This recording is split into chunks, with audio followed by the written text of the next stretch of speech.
Hello friends, here this is Deepali Moran and welcome to our educational platform. And dear friends, today's we are discussion on the topic of Indian national movement. Okay, 1857 से 1947 तक की क्रांति की topic पर हम discuss कर रहे हैं, जिसमें आज अपनी सीरीज नंबर 11 है. दैट मीन्स इससे पहले हम लोगों ने 10 सीरीज ऑलरेडी ओवर कर चुके हैं, जो कि आपके अलग अलग टॉपिक से रिलेटेड है आपके भारतीय राष्ट्रीय आंदोलन में. ठीक है, तो इंडियन नेशनल कांग्रेस जो कि इसकी स्थापना से रिलेटेड जितने भी पॉइंट्स आपके बन सकते थे उन सभी पॉइंट को मैंने डिस्कस कर दिया है. उसी के ही आगे स्थापना के बाद के आगे जो आंदोलन हुए हैं उनसे रिलेटेड क्वेश्चंस हमने आज की सीरीज में हम अटेंड किए हैं, हमने अरेंज किए हैं. तो ये जो हमारा सेशन होगा आपके सभी प्रतियोगी परीक्षाओं, चाहे आप बीपीएससी की तैयारी कर रहे हैं, यूपीपीसीएस की तैयारी कर रहे हैं, यूपी ट्रिपल एससी की, एनटीपीसी की, सभी प्रतियोगी परीक्षाओं के लिए बेहद इंपॉर्टेंट होने वाला सेशन. तो आप सभी फ्रेंड से रिक्वेस्ट है कि सभी के सभी फ्रेंड सेशन को शॉर्ट टर्म में शेयर जरूर कर दें. ओके, सभी फ्रेंड सेशन को शेयर कर दें और अपने दोस्तों के साथ में एंड उन्हें लाइव आने का इन्विटेशन भी दे दीजिए. एंड जिन्होंने अभी तक सेशन को लाइक नहीं किया, आप सभी फ्रेंड वीडियोस को लाइक कर दें. जो भी फर्स्ट टाइम चैनल पे अपने विजिट कर रहे हैं, जिन्होंने अभी तक चैनल को सब्सक्राइब नहीं किया है, तो आप सभी फ्रेंड चैनल को सब्सक्राइब जरूर से जरूर कर लेंगे. एंड हाँ, आप लोगों के लिए मैंने टेलीग्राम चैनल आप लोग के हेल्प के लिए, ठीक है, Telegram channel and WhatsApp group, ठीक है, व्हाट्सएप जो आपका चैनल है वो मैंने क्रिएट कर दिया है. तो इस चैनल को आप लोग जरूर से जरूर ज्वाइन कर लीजिए. ठीक है, चैनल मैंने आप लोगों के लिए क्रिएट किया है, जिसका लिंक आपको डिस्क्रिप्शन में मैं दे रही हूँ.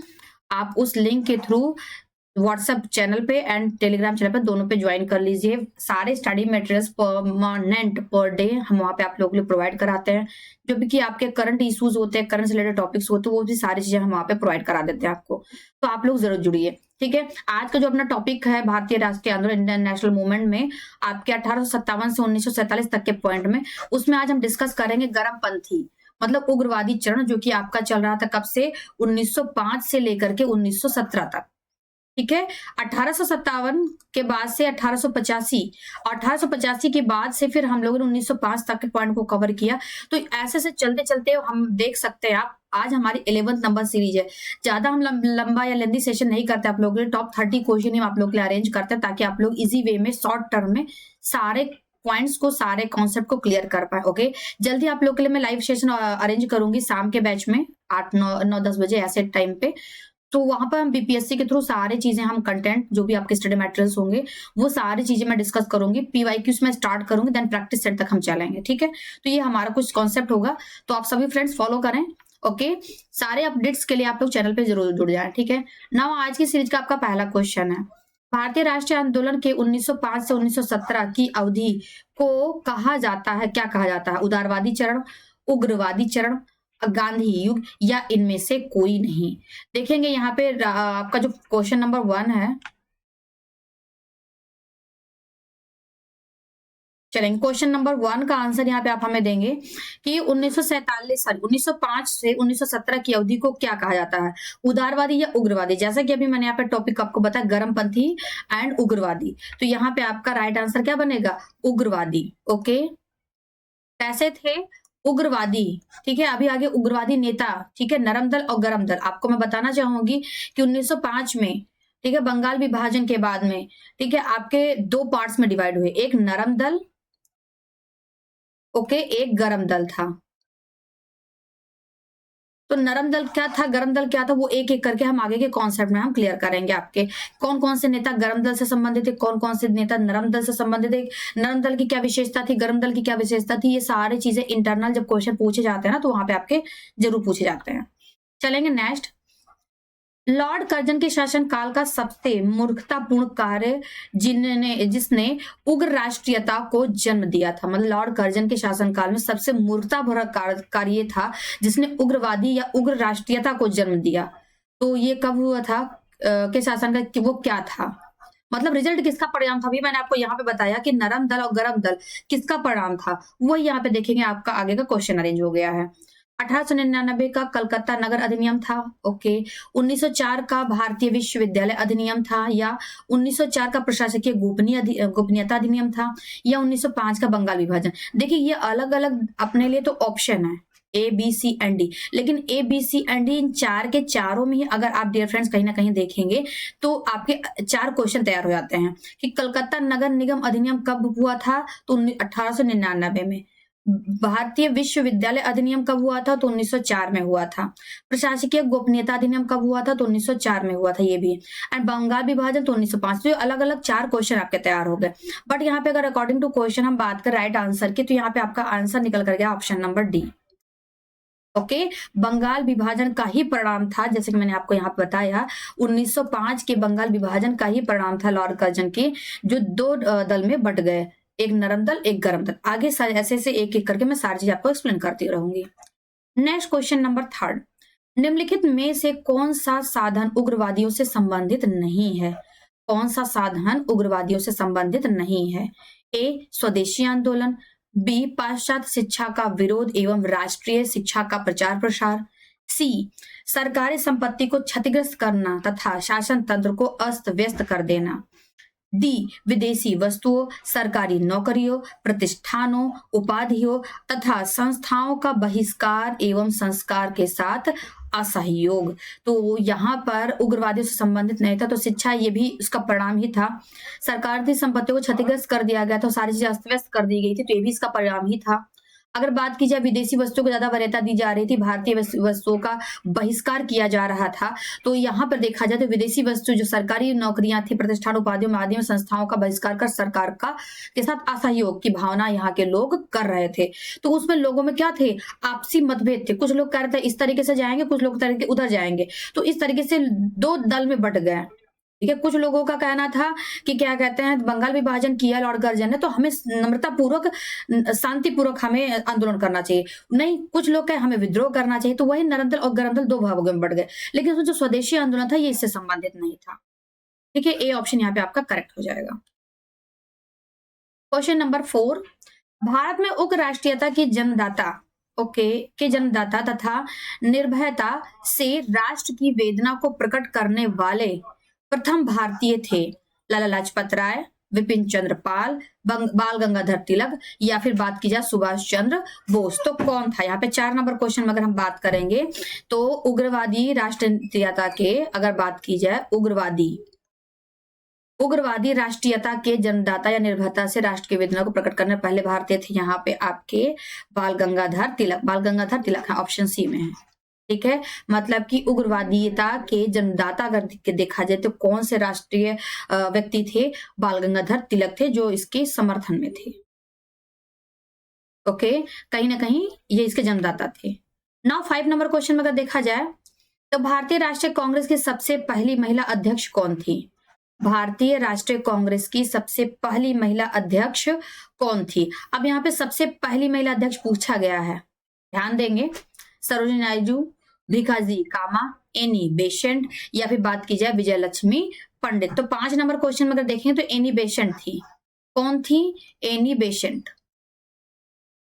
अगर यहीं पे पूछा जाता प्रथम भारतीय, अगर पूछा जाता प्रथम भारतीय, तो आपका आंसर चेंज हो जाता।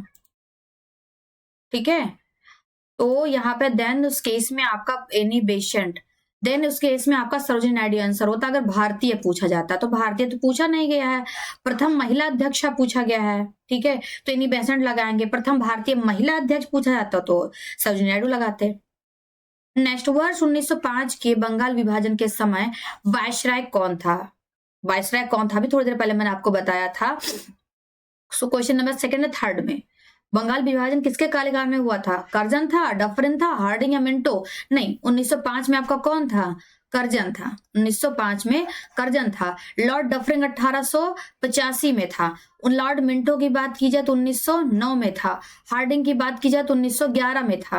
ठीक है, अलग अलग विशेषता। लॉर्ड कर्जन की विशेषता क्या थी कि ये बंगाल विभाजन के समय वायसराय था, और इसी वायसराय के कार्यकाल में बंगाल को 2 भागों में डिवाइड कर दिया गया। डफरिन के कार्यकाल में सबसे बड़ा काम हुआ था, जो कि भारतीय राष्ट्रीय कांग्रेस की स्थापना की गई थी। तो डफरिन के दिमाग की उपज ही कहा जाता है भारतीय राष्ट्रीय कांग्रेस की स्थापना को। लॉर्ड हार्डिंग के समय में जो आपकी राजधानी थी कलकत्ता से दिल्ली लेकर के आई गई थी और दिल्ली दरबार लगाया गया था 1911 में। तो ये एक काम इनके हार्डिंग के कार्यकाल में हुआ था। मिंटो, लॉर्ड मिंटो सुधार के लिए जाने जाते हैं। मार्ले मिंटो सुधार आप अधिनियम पढ़ेंगे 1909 का, उसके लिए जाने जाते हैं। तो एक एक करके सारी चीजें हम ब्रीफ में डिस्कस करेंगे। तो इनकी विशेषता और इनके क्रम, इनके सन को भी जाने रहिए। हो सकता है क्रम अरेंज करने को भी आ जाए, इनका चारों का नेम दे दे, तो फिर वो अलग का ही क्वेश्चन बन जाएगा आपके लिए। ए ऑप्शन यहाँ पे करेक्ट होगा। नेक्स्ट, गदर पार्टी के प्रमुख नेता कौन थे? गदर पार्टी कब अरेंज की गई थी? तो 1913 में अरेंज की गई थी। तो इसके प्रमुख नेता कौन थे?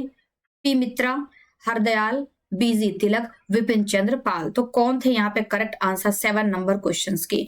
तो यहाँ पे थे लाला हरदयाल। इनका पूरा नाम अगर देखा जाए तो लाला हरदयाल सिंह, लाला हरदयाल सिंह थे। ओके, जो इसके मेन नेता कौन थे? लाला हरदयाल सिंह थे। नाउ 8 नंबर क्वेश्चन, निम्नलिखित में से किसने गाड़ी पर यह मानकर बम फेंका था कि उसमें मुजफ्फरपुर के न्यायाधीश किंग्सफोर्ड बैठे थे? चलिए, ये कांड किसने किया था? लाला लाजपत राय और अजीत सिंह, विपिन चंद्रपाल एंड अरविंद घोष, खुदीराम बोस और प्रफुल्ल चाकी, राज नारायण बोस और अश्विनी कुमार दत्त। ठीक है, तो यहाँ पे देखा जाए कि गाड़ी में यह मानकर बम फेंका था कि उसमें मुजफ्फरपुर के न्यायाधीश। तो मुजफ्फरपुर कहाँ? बिहार। और ये क्वेश्चन आपके बिहार स्पेशल के लिए, दैट मीन्स बीपीएससी के लिए स्पेशल बन जाता है, इंपॉर्टेंट। ठीक है, मुजफ्फरपुर बिहार में लॉर्ड किंग्सफोर्ड जो वहां के न्यायाधीश थे, न्यायाधीश किंग्सफोर्ड, उन पर बम फेंका था उनकी हत्या के लिए। तो खुदीराम बोस और प्रफुल्ल चाकी की घटना थी ये, मतलब इनके द्वारा कृत्य ये घटना थी। तो इन्होंने, खुदीराम बोस और प्रफुल्ल चाकी को लगा कि उस पर्टिकुलर गाड़ी में जो मुजफ्फरपुर के जो न्यायाधीश है किंग्सफोर्ड बैठे हुए हैं, और उनकी हत्या करने के विचार से इन्होंने क्या किया? उस पर बम फेंक दिया था। तो ये बिहार के लिए स्पेशल बन जाता है आप लोगों के लिए। हालांकि एसएससी में आया हुआ रिपीटेड क्वेश्चन है, बट बीपीएससी के लिए आप लोग इसको सेव करके रखिएगा। नेक्स्ट, स्वराज मेरा जन्मसिद्ध अधिकार है और उसे मैं लेकर रहूंगा, यह किसने कहा था? अरविंद घोष ने, महात्मा गांधी ने, सुभाष चंद्र बोस ने एंड बाल गंगाधर तिलक ने। तो बाल गंगाधर तिलक ने कहा था। ठीक है, लाल बाल पाल अगर आप जानते हो तो ये लाला लाजपत राय, बाल गंगाधर तिलक और पाल विपिन चंद्र पाल, ये तीनों उग्रवादी नेता थे। आगे हम डिस्कस करेंगे। तो हालांकि जो स्टेटमेंट था किसने कहा था? स्वराज मेरा जन्मसिद्ध अधिकार और मैं इसे लेकर रहूंगा, ये कहा था आपके बाल गंगाधर तिलक ने। नेक्स्ट, मार्ले मिंटो रिफॉर्म्स को किस वर्ष में प्रस्तुत किया गया था? अभी थोड़ी देर पहले, मैं 2-3 क्वेश्चन पहले मैंने आपको एक्सप्लेन किया था किस सन में क्या क्या हुआ था। तो वहां पर मैंने आपको बताया था मार्ले मिंटो सुधार के लिए जाना जाता है। कब हुआ था? 1909 में हुआ था। ठीक है, कब हुआ था डियर फ्रेंड्स? 1909 में। 1919 की घटना की बात करें तो जलियांवाला बाग हत्याकांड हुआ था। जलियांवाला बाग हत्याकांड हुआ था 13 अप्रैल 1919। 1935 में आपका भारतीय राष्ट्रीय अधिनियम लाया गया था। 1935 का अधिनियम जिसी की ही कॉपी कही जाती है। जब भारतीय राष्ट्रीय संविधान लिखा जाने लगा, इंडियन कॉन्स्टिट्यूशन जब लिखा जाने लगा, तो उसका अगर प्री कहा जाए तो जो प्री मॉडल जो ग्राफ था वो 1935 के पर ही आधारित था। मतलब 1935 में काफी सारे अधिनियम ला दिए गए थे जिसको क्या किया गया? आधार बनाया गया भारतीय संविधान की रचना में। 1942 में आपका जो है आपका स्वतंत्रता आंदोलन चला था, मतलब कि भारतीय राष्ट्रीय आंदोलन। ठीक है, वो आपका स्वतंत्रता के लिए। तो आपका 1909 ए ऑप्शन करेक्ट हो जाएगा। ठीक है, नेक्स्ट, यस, भारतीय परिषद अधिनियम 1909 का सर्वग्राम नाम था। चलिएगा देखिएगा, अलग अलग तरीके के क्वेश्चंस यहाँ पे अरेंज हो सकते हैं आप लोगों के लिए। तो संसद अधिनियम, मॉन्टेग्यू चेम्सफोर्ड अधिनियम या सुधार अधिनियम, मार्ले मिंटो न्यायपालिका अधिनियम। तो मार्ले मिंटो, मैंने आपको क्या बोला, बार बार बोला, मार्ले मिंटो 1909 से। 1919 कंफ्यूज नहीं होंगे, 1909 है। ठीक है, और इस मार्ले मिंटो सुधार अधिनियम को भारतीय परिषद अधिनियम 1909 के नाम से भी जाना जाता है। ये चीजें भी आप यहाँ पर नोट डाउन कर सकते हैं यहाँ पर। ठीक है, इधर जहां पर भी आपका था ये क्वेश्चन था यहाँ पे। ठीक है, भारतीय परिषद अधिनियम 1909 के नाम से भी आप इसको कॉल कर सकते हैं। नेक्स्ट, सांप्रदायिक निर्वाचन क्षेत्रों की पद्धति की शुरुआत भारत में किसके द्वारा हुई थी? 1892 का भारतीय परिषद अधिनियम, 1909 का मार्ले मिंटो रिफॉर्म्स, 1919 का मॉन्टेग्यू चेम्सफोर्ड रिफॉर्म एंड 1935 का भारत सरकार अधिनियम। अगर डियर फ्रेंड 12 नंबर क्वेश्चंस की बात करें तो सांप्रदायिक निर्वाचन क्षेत्रों की पद्धति की शुरुआत भारत में मार्लेमेंटो रिफॉर्म्स के आधार पर की गई थी, या मार्लेमेंटो सुधार के नाम से जानी जाती है। अलग सीसीजी भी आप याद कर सकते हैं, 1892 में भारतीय परिषद अधिनियम, 1919 में मॉन्टेग्यू चेम्सफोर्ड अधिनियम एंड 1935 में भारत सरकार अधिनियम। ये मॉन्टेग्यू और मार्लेमेंटो रिफॉर्म्स, मॉन्टेग्यू चेम्सफोर्ड रिफॉर्म्स, मार्लेमेंटो, 10 साल का डिफरेंस है दोनों में, तो कंफ्यूज नहीं होंगे। अदरवाइज 1909 का 1919 में लगा दिया, 1919 का 1909 में लगा दिया, तो ऐसा नहीं करेंगे, ठीक है। चीजों को, कॉन्सेप्ट को अलग अलग रखेंगे। अब यहाँ पे चीजें आपको क्लियर हो गई। मार्लेमेंटो रिफॉर्म्स कब आया था? 1909 में आया था। किसने लाया था? उस समय वार्ड जो वायसराय था मार्लेमेंटो था। इसको मार्लेमेंटो रिफॉर्म्स को या मार्लेमेंटो सुधार अधिनियम को हम भारतीय शासन अधिनियम या भारतीय परिषद अधिनियम 1909 के नाम से भी कॉल करते हैं। इसमें क्या हुआ था? सांप्रदायिक निर्वाचन क्षेत्रों की पद्धति की शुरुआत करी गई थी। तो ये चीज आपको हो सकता है क्लियर हो गया हो, मार्लेमेंटो 1909 के जितने भी कॉन्सेप्ट बन रहे थे। नेक्स्ट है, भारत में गर्म दलीय आंदोलन का पिता किसे कहा जाता है? गर्म दलीय आंदोलन के समर्थक या प्रणेता कौन कहे जाते हैं? मोतीलाल नेहरू एंड गोपाल कृष्ण गोखले, बाल गंगाधर तिलक एंड लाल बाल पाल। मैंने आपको बोला था बाल गंगाधर तिलक, बाल गंगाधर तिलक, तो लाल बाल पाल, लाल बाल एंड पाल। लाल से लाला लाजपत राय, लाला लाजपत राय, बाल से बाल गंगाधर तिलक,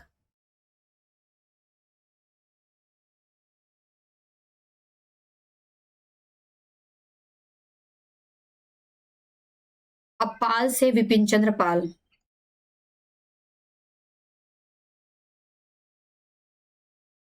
विपिन चंद्र पाल, ये ठीक है। सारे नामों को आप लोग to the point note down कर लेंगे। ये सारे गर्म दलीय नेता थे और उनके जो पिता थे वो बाल गंगाधर तिलक कहे जाते थे। थोड़ा सा उग्र स्वभावी व्यक्ति थे। निम्नलिखित में से कौन पहले एक क्रांतिकारी थे जो बाद में एक योगी और दार्शनिक बन गए? एक योगी और दार्शनिक बन गए। लाला लाजपत राय, अगरकर, बाल गंगाधर तिलक, अरविंदो घोष। तो 14 नंबर क्वेश्चन में बात की जाए कि कौन ऐसे पहले क्रांतिकारी थे जो बाद में एक योगी और दार्शनिक बन गए, तो कौन थे? अरविंदो घोष, ठीक है। पहले तो क्रांतिकारी थे, बाद में क्या होगा? ये एक योगी और दार्शनिक बन गए। इनकी कुछ पुस्तकें भी हैं, आगे हम चर्चा करेंगे।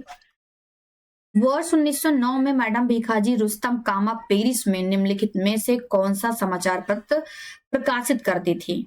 वंदे मातरम, स्वराज, स्वाभिमान, पैट्रियट। तो यहाँ पे 15 नंबर क्वेश्चन में अगर हम देखेंगे तो मैडम भीखाजी कामा, मैडम भीखाजी कामा रुस्तम कहाँ पर? पेरिस में। ओके, कहाँ पर? पेरिस में। आप सभी फ्रेंड्स से रिक्वेस्ट है, चैनल को फिर से पुनः एक बार शेयर जरूर करें। एंड डिस्क्रिप्शन में मैंने टेलीग्राम एंड व्हाट्सएप चैनल का लिंक मैंने पिन कर दिया है, तो आप लोग व्हाट्सएप से भी जुड़ सकते हैं हमारे साथ में। सारे स्टडी मटेरियल्स हम परमानेंट आप लोग को शेयर करेंगे, प्रोवाइड कराएंगे, तो आप लोग जुड़े रहिए। क्लास के रिगार्डिंग जो भी इन्फॉर्मेशन हो वो सारे चीज हम आप तक शेयर करेंगे, तो उसके लिए जुड़ना आप लोग को जरूरी है। एंड शेयर करें ताकि अपने लोग की कनेक्टिविटी बढ़े, दोस्त अलग और भी अलग से अलग या और भी कई सारे लोग अपने साथ में जुड़ सकेंगे। तो यहाँ पर मैडम भीखाजी कामा की जो एक पुस्तक थी, कौन थी? स्वराज, ऑप्शन में है, यस, बी ऑप्शन में क्या है? स्वराज पुस्तक 1909 में लिखी थी। अब यहाँ पे फिर से आपको रिकॉल करने की बात है कि 1909 में कौन सा सुधार अधिनियम आया था? मार्लेमेंटो सुधार अधिनियम आया था, यस, ठीक है। ऐसे ही रिकॉल करते चलेंगे। भारतीय क्रांति की जननी, mother of Indian revolution, mother of Indian revolution किसे कहा गया है? Shrimati Annie Besant. को बीपीएससी वाला क्वेश्चन है, देख सकते हैं 5 ऑप्शन है, बीपीएससी का क्वेश्चन है। Shrimati Annie Besant, Sneta Wadekar, Sarojini Naidu and madam Bhikaji Rustom Cama. इनमें से कोई नहीं है, इनमें से एक से अधिक। तो यहाँ पे आपकी बात की जाएगी मदर ऑफ इंडियन रिवोल्यूशन, तो मैडम भीखाजी कामा रुस्तम, मैडम भीखाजी रुस्तम कामा, डी ऑप्शन यहाँ पे आपका करेक्ट हो जाएगा। इस बीपीएससी स्पेशल के लिए आप इंपॉर्टेंस को नोट डाउन कर सकते हैं, और ये प्रीवियस ईयर में बीपीएससी में आया हुआ है 2012 में। मुस्लिम लीग की स्थापना 1906 में हुई थी। उस समय उसके उद्देश्यों में कौन-सी बात शामिल नहीं थी? मतलब एक तो क्लियर हो गया, एक बात हमारी यहाँ पे कि मुस्लिम लीग की स्थापना कब हुई थी? 1906 में हुई थी। ये क्वेश्चन हमारा 1 नंबर का तैयार हो गया, राइट? अब यहाँ पे कुछ उद्देश्य दिए गए हैं, जिस उद्देश्य से मुस्लिम लीग की स्थापना की गई थी। तो उसमें से कौन एक शामिल इसमें से नहीं है? उस समय उनके उद्देश्य में कौन शामिल नहीं था? द्विराष्ट्रीयता का सिद्धांत उनके उद्देश्य में शामिल नहीं था? नहीं, शामिल था भाई। द्विराष्ट्रीय मुस्लिम लोग लीग स्थापना का क्या उद्देश्य था? वो लोग चाहते थे कि हिंदू राष्ट्र अलग बनाया जाए, मुस्लिम राष्ट्र अलग बनाया जाए। इसी के साथ-साथ क्यों किससे इंस्पायर हुए थे? क्योंकि बंगाल विभाजन हुआ था तत्काल 1905 में ही। उसी को ही लेकर के इनकी भी क्रांति जोर-शोर में थी। इनका कहना था हिंदू राष्ट्र अलग बनाया जाए एंड मुस्लिम कम्युनिटी अलग बनाई जाए, मुस्लिम राष्ट्र एक अलग बनाया जाए। तो द्विराष्ट्रीय का सिद्धांत इसमें नहीं था, गलत है, था। ठीक है, मुस्लिम लीग से संबंधित था। इसमें पूछा है कौन उनके उद्देश्य में नहीं था। भारत का सांप्रदायिक विभाजन भी था, जिसमें कहा गया नहीं था। ठीक है, पाकिस्तान की मांग ये भी थी। तो मतलब क्या थी? सब उपर्युक्त सभी के सभी, उपर्युक्त सभी के सभी यहाँ पर आ जाएंगे। डी ऑप्शन आपके करेक्ट हो जाएंगे यहाँ पर। दैट मीन्स मुस्लिम लीग की स्थापना 1906 में हुई थी। उस समय उनके उद्देश्यों में कौन सी बात शामिल नहीं थी? तो 3 के तीनों उनके उद्देश्य में शामिल नहीं था। ठीक है, 3 के तीनों नहीं था, मतलब ये इससे संबंधित नहीं थे। नेक्स्ट, 1916 ईस्वी में मद्रास में होम रूल मूवमेंट के प्रवर्तक कौन थे? होम रूल मूवमेंट के प्रवर्तक कौन थे? 1916 में हुआ था। महात्मा गांधी थे, टी प्रकाशम थे, एनी बेसेंट थे, सी राजगोपालाचारी। तो कौन थे? Annie Besant. अभी एनी बेसेंट के संबंध में हम थोड़े से क्वेश्चन से पहले हमने क्वेश्चन किया था कि एनी बेसेंट जो थी वो प्रथम भारतीय राष्ट्रीय कांग्रेस की महिला अध्यक्षा थी। प्रथम भारतीय राष्ट्रीय कांग्रेस की पहली महिला अध्यक्ष थी। ठीक है, कब हुआ था? 1916 में मद्रास में हुआ था। कौन सा मूवमेंट था? होम रूल मूवमेंट के प्रवर्तक। ठीक है, तो ये सारी चीजें आपके लिए इंपॉर्टेंट बन जाती हैं। नेक्स्ट, बाल गंगाधर तिलक द्वारा शुरू की गई साप्ताहिक पत्रिका कौन सी थी? अब बाल गंगाधर तिलक ने कौन सी साप्ताहिक पत्रिका जो है स्टार्ट की थी? तो इन्होंने केसरी की थी और एक मराठा की थी। केसरी और मराठा, ये जो 2 पुस्तकें थी, ये किसने की थी? बाल गंगाधर तिलक ने की थी। ओके, यंग इंडिया किसकी थी? कमेंट करके बताएंगे। अल हिलाल किसकी थी? ये भी कमेंट करके बताएंगे आप लोग। ये भी दोनों पत्रिका हैं, यंग इंडिया और अल हिलाल। दोनों को ही आप लोगों के लिए मैं कमेंट बॉक्स में कमेंट करने के लिए छोड़ रही हूँ। ओके, चलेंगे, कमेंट करके बताएंगे। नेक्स्ट, शेरे पंजाब या पंजाब केसरी किसका उपनाम था? शेरे पंजाब या पंजाब केसरी के किसको उपनाम से जाना जाता था? विपिन चंद्रपाल को, लाला लाजपत राय को, सरदार भगत सिंह को, इनमें से किसी को भी नहीं। तो लाला लाजपत राय जी को। Okay, option B is correct now. शेरे पंजाब, पंजाब केसरी के उपनाम से लाला लाजपत राय को जाना जाता है। Option B is correct. Next, भारतीय इतिहास में 1912 का ऐतिहासिक महत्व क्या था? अभी थोड़े क्वेश्चंस पहले मैंने आप लोगों को बताया था कि इसका क्या महत्व था। 1912 में 11 में क्या हुआ था? 1911 में लॉर्ड हार्डिंग के कार्यकाल में दिल्ली दरबार लगा था, राइट? और दिल्ली दरबार में ये कहा गया था कि जो आपके राजधानी है वो कलकत्ता से दिल्ली होगी। अब घोषणा तो 11 में हुई थी, ठीक है, 1911 में घोषणा हुई थी, लेकिन ये हुआ कब था? राजधानी का कोलकाता से दिल्ली स्थानांतरण कब हुआ था? 1912 में हुआ था। 1912 में भारतीय इतिहास में 1912 में दिल्ली को ट्रांसफर किया गया था, सॉरी, कलकत्ता को राजधानी दिल्ली ट्रांसफर किया गया था, लेकिन घोषणा 1911 में ही लॉर्ड हार्डिंग के कार्यकाल में, जब दिल्ली दरबार लगा हुआ था, तभी हो गया था। Okay, now next question. Anushilan Samiti important है, बीपीएससी के लिए रख लीजिएगा इसको भी पॉकेट में। अनुशीलन समिति संबंधित है वीडी सावरकर से, भगत सिंह से एंड चंद्रशेखर आजाद से, दादा भाई नौरोजी जी से। तो यहाँ पे कौन है? अनुशीलन समिति वीडी सावरकर, वही पुरानी। ठीक है, इंपॉर्टेंट क्वेश्चन। बहुत ही जल्दी मैं बीपीएससी का प्रीवियस ईयर में सेशन अरेंज करूंगी आप लोगों के लिए। सारे क्वेश्चन मैं वहां पे कराऊंगी आप लोग के लिए। ठीक है, किस गवर्नर जनरल ने 1911 में भारत की राजधानी कोलकाता से दिल्ली स्थानांतरित करने की घोषणा की? देखिए अभी दो क्वेश्चन पहले जो मैंने आपको एक्सप्लेन किया था वो यहाँ पे क्वेश्चन बन करके आपका आ गया। Lord Mountbatten, Canning, Hastings, Harding. मैंने आपको बोला दिल्ली दरबार में 1911 में दिल्ली दरबार लगाया गया था। किसके सम्मान में? जॉर्ज पंचम के कार्य मतलब सम्मान में दिल्ली दरबार लगाया गया था 1911 में, और उसी में ही घोषणा की गई कि अब से राजधानी कलकत्ता नहीं दिल्ली होगी। लेकिन ट्रांसफर कब किया गया, लाया कब गया मतलब दिल्ली? तो 1912 में। ठीक है, नेक्स्ट, अल हिलाल समाचार पत्र किसके द्वारा राष्ट्रीयता के प्रचार के लिए शुरू किया गया था? मोहम्मद अली, महात्मा गांधी, अब्दुल कलाम आजाद, सैयद अहमद खां। तो यहाँ पे आपका क्वेश्चन का आंसर क्या बन जाएगा? अभी देखिएगा दो तीन क्वेश्चन पहले जहां पर मैंने आपको बताया था, ठीक है, केसरी और मराठा जो पत्रिकाएं थी वो किसकी थी? बाल गंगाधर तिलक की थी। वहीं पर अल हिलाल पुस्तक थी, यंग इंडिया पुस्तक थी। मैंने आपको वहां पे बोला कि अब आपको कमेंट करके बताना है। इतनी देर में आई होप कमेंट आपने कर दिया होगा, है ना? तो अल हिलाल किसकी है? अबुल कलाम आजाद की है। अबुल कलाम आजाद जी की है। लंदन में 13 मार्च को सर माइकल ओ डायर को गोली मारकर हत्या कर दी गई। ठीक है, सर माइकल ओ डायर की गोली मारकर क्या कर दी गई? हत्या कर दी गई। कब? 13 मार्च को। कहां पर? लंदन में। ठीक है, मार दिया गया था। किसने मारा था? मदन लाल ढींगरा ने, एमपी आचार्य ने, वीडी सावरकर ने, उधम सिंह ने, या इनमें से कोई नहीं। ठीक है, किसने मारा था?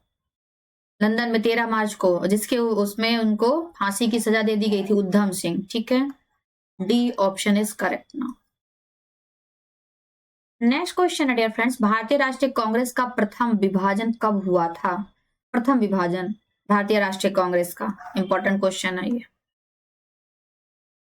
1908 ईस्वी में, 1905 ईस्वी में, 1907 में, या 1906 में? अब यहाँ पे देखेंगे तो भारतीय राष्ट्रीय कांग्रेस का जो इसकी जो स्थापना थी 1885 में हुई थी।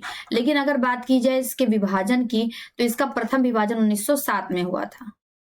ठीक है, 1905 में बंगाल का विभाजन हुआ, 1906 में मुस्लिम लीग की स्थापना हुई, और 1907 में, ठीक है, भारतीय राष्ट्रीय कांग्रेस का विभाजन किया गया। और इस समय जो अधिवेशन था वो कहाँ था? सूरत अधिवेशन में। ठीक है डियर फ्रेंड्स, सूरत अधिवेशन में। Just one.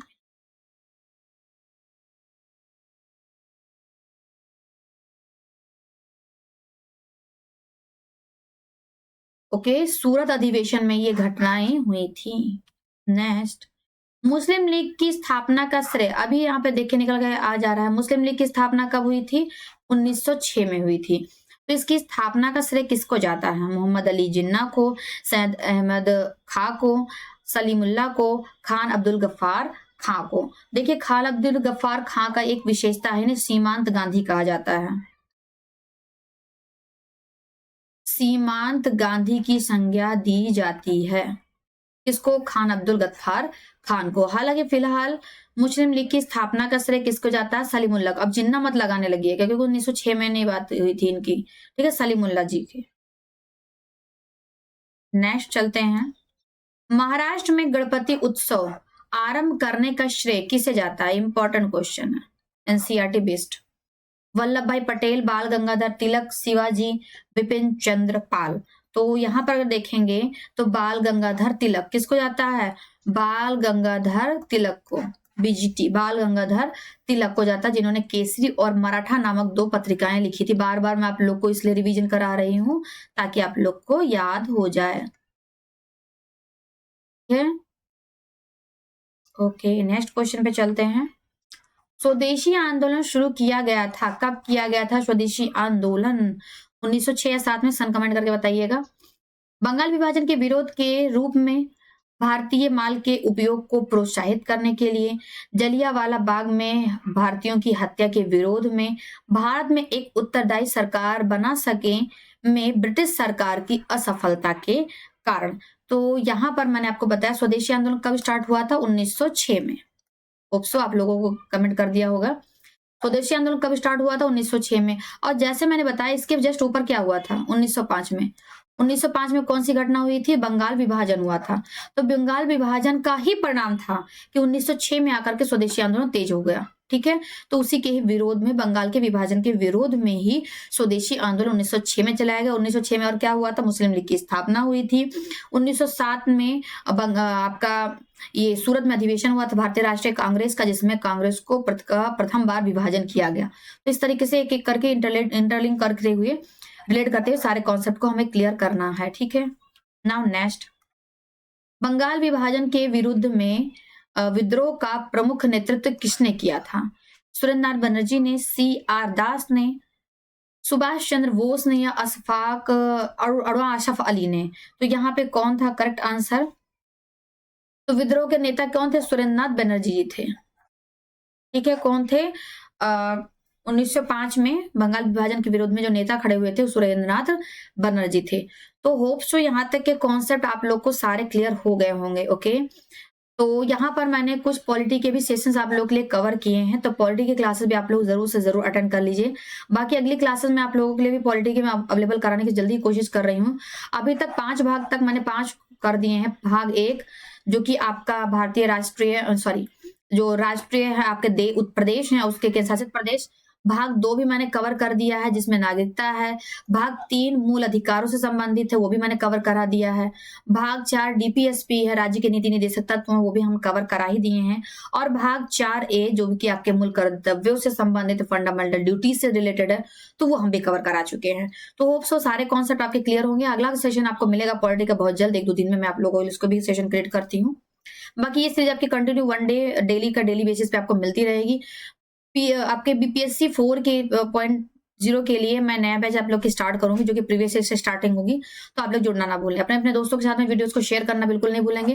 वीडियोस को लाइक जरूर करेंगे, कमेंट करके जरूर छोड़ेंगे हमें कैसा लग रहा है आपको क्लासेस, एंड शेयर करेंगे अपने दोस्तों के साथ में। ओके, और व्हाट्सएप चैनल मैंने क्रिएट कर दिया है, तो व्हाट्सएप एंड टेलीग्राम आप लोग जरूर ज्वाइन कर लीजिए। सारे स्टडी मटेरियल्स मैं आपको वहीं प्रोवाइड करा देती हूँ। बाकी जो वीडियोस बनाने के लायक रहता है वो मैं यहाँ पे वीडियो बना दे रही हूँ आप लोग के लिए। ओके, मिलते हैं नेक्स्ट सेशन में। Thank you so much, have a nice day.